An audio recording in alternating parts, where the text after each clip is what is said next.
फिर वो साईनाथ हो जिसने कि मुसलमान के घर में जन्म लिया हो, चाहे ईसा मसीह हो जिसने कि जू के घर में जन्म लिया था, और वो चाहे ज़ोरास्टर हो जो ईरान में पैदा हुआ था।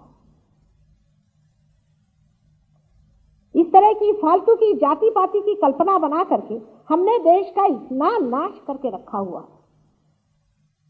जो राज्य करता है वो ब्राह्मण कैसे हो सकता है?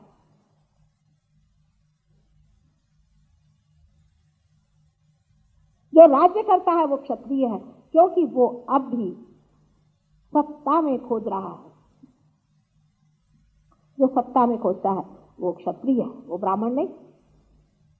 जो ब्रह्म को खोजता है वो ब्राह्मण है, और जो सत्ता में खोजता है वो क्षत्रिय है, और जो पैसे में खोजता है वो वैश्य है, और जो किसी में भी नहीं खोजता, बस इधर उधर सबकी सेवा करके किसी तरह से पेट भरता है, वो शूद्र है।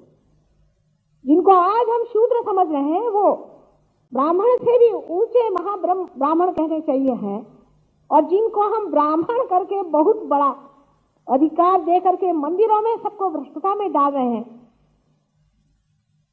इनको सबको मंदिरों में से भगाना चाहिए। जो दूसरों से पैसा ले करके अपना पेट भरते हैं वो कभी भी ब्राह्मण नहीं हो सकते। जो ब्रह्म पे जीवित रहता है वो कभी भी दूसरों के पैसे की ओर देखता ही नहीं, उसकी उपजीविका अपनी रहती है, और वो ब्रह्म कर्म में इसलिए लीन रहता है कि उसमें मस्ती होती है, उसके मजे में रहते। आज तक आपने सुना है कि गुरु नानक ने कभी किसी से रुपया पैसा लेकर के अपना पेट भरा था? इस तरह के जो दरिद्री लोग होते हैं इनको ब्राह्मण कहना साक्षात ब्रह्म तत्व का अपमान करना, और आप लोग भी इसके कारण होते हैं क्योंकि आपने भी सत्य को वर्ण नहीं किया। वहां वो पंढरपुर में वो बड़वे लोग, ये तो राक्षसों के अवतरण है। इतना ही नहीं, मैं गोकुल वृंदावन में गई थी, मैंने सोचा सारे कंस के अनुचर वहां पर आकर के और धर्म के नाम से पैसा कमा रहे हैं। ब्राह्मण जो होता है वो अपने ब्रह्म तत्व को खोजता है, और वो सुषुम्ना नाड़ी पे सात्विक होता है। सात्विकता का मतलब भी बड़ा गलत समझा गया है, जो मैं बताना चाहती हूँ।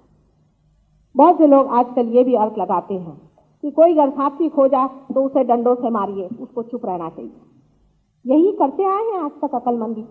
कोई भी आदमी जो आपको सत्य बताने के लिए खड़ा हुआ उसके डंडों से मारा, और जिसने असत्य बनाया, आपको भटकाया, आपको गलत रास्ते पे चलाया, उसके आपने झोली भरी है, उसके महल खड़े किए हैं, उनके पास कैडलक की गाड़ियां और फलानी गाड़ियां रहती रही, और जो आदमी सत्य बोलता है उसके लिए आपके पास टाइम है।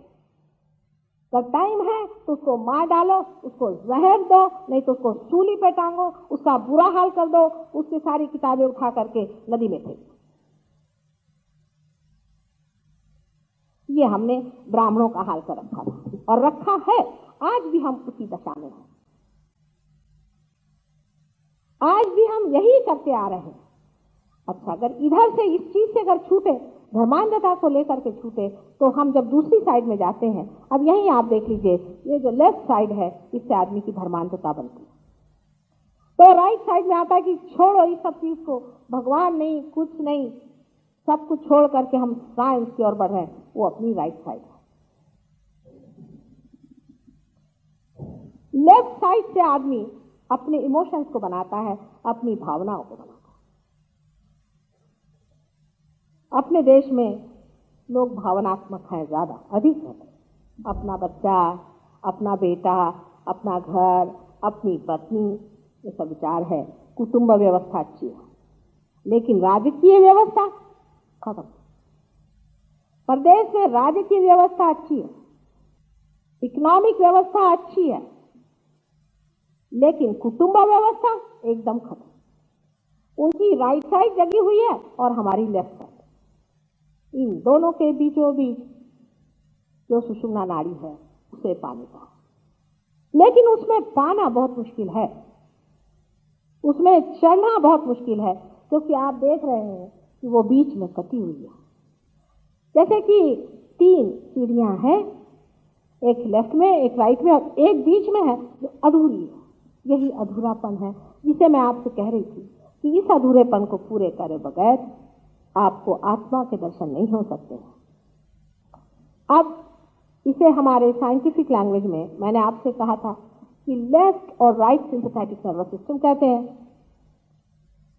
इसे नहीं कहते हैं, ये तो अंतर्हित अंडर करंट्स है, लेकिन इससे जो मैनिफेस्टेड है बाहर उसे कहते हैं। और बीच वाली को पैरासिम्पैथेटिक नर्वस सिस्टम कहते हैं। एक जो बीच की संस्था है, ये जो भी आपकी शक्ति है, जो आपके अंदर संचित शक्ति है, जो आपके अंदर स्टोर्ड शक्ति है और जो कि लिमिटेड है, जो कि अनलिमिटेड नहीं लेकिन बिल्कुल ही सीमित है, असीम नहीं है, उसी सीमित शक्ति को इस्तेमाल करते हैं। जैसे समझ लीजिए कि मेरे हाथ में मैं दिखा रही हूं आपसे, इस प्रकार आप देखिए तो बीच में जो ये गोल हो रहा है ये एक चक्र है, एक सेंटर है, और इस तरफ में लेफ्ट साइड और इस तरफ से राइट साइड की शक्ति आ रही है, और ये जो बीच में सेंटर है इसमें से सुषुम्ना नाड़ी जा रही है। इसके बीचों बीच इस प्रकार यहां हमारे अंदर 7 मंजिल बने हुए हैं। हम लोगों ने अभी तक जो मंजिल तय किए हुए हैं वो सारे इसमें बने हुए हैं।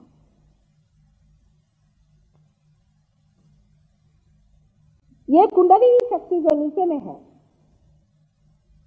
इसको इन्हीं मंजिलों से गुजर के जाना है। इन मंजिलों को चक्र कहा जाता है। हर एक मंजिल पर एक एक चक्र है। जब इनको चक्र कहते हैं तो लोगों को लगता है मां क्या कह रही है, पर इसी को अगर मैं कहूं कि इन्हीं चक्रों से हमारे अंदर दूसरे प्लेक्ससेस बनते हैं, जिनके नाम डॉक्टर लोग जानते हैं, और उसके बारे में हमारे किताब में आप अगर पढ़ें तो विशद तरीके से बताया गया है उनके क्या नाम है और वो क्या क्या साबित करते हैं। अब जो ये बीज की शक्ति है, ये शक्ति हमारे अंदर कितनी प्रस्थापित हुई है उसे पहले देखना चाहिए, और आगे क्या होने वाली है उसे भी देखना चाहिए। जब हम जानवर से मनुष्य हुए तो आखिरी चीज हमने की कि हमने अपनी गर्दन उठा ली, बीचों बीच आ गए। पृथ्वी से हमने अपनी गर्दन ऊपर उठा ली और बीचों बीच अपनी गर्दन को ले लिया। इस दशा में हम जानवर से मनुष्य की दशा में आ गए, बाह्यता, बाहर से। लेकिन अंदर से हमारे अंदर कितनी बातें आई हैं इसका अंदाजा आप नहीं लगा सकते। सबसे तो पहली चीज हमारे अंदर यह आई कि हमने ये जाना कि मनुष्य के अंदर कोई न कोई ऐसी शक्ति है जो उसको सस्टेन करती है, जो उसको पालती है, पोसती है, सस्टेनेंस पावर, और जिसके कारण मनुष्य मनुष्य कहलाता है। जैसे सोना है, वो इसलिए सोना कहलाता है कि वो खराब नहीं होता। उसी प्रकार मनुष्य वो होता है जिसके अंदर ये धर्म, 10 धर्म जो बनाए गए हैं वो स्थित होते हैं। जिस मनुष्य के अंदर ये 10 धर्म स्थित नहीं होते वो अभी अधूरा है। जानवर कभी नहीं सोचता कि उसका क्या धर्म है, बिच्छू कभी नहीं सोचता कि उसका क्या धर्म है। हम इसके बारे में सोच सकते हैं और समझ सकते हैं कि हमारा धर्म क्या। ये जो बीच में जगह टूटी हुई है, इसको लांघने के लिए, कुंडलिनी के ऊपर चढ़ने के लिए हमको ये 10 धर्म संतुलन में रखने चाहिए।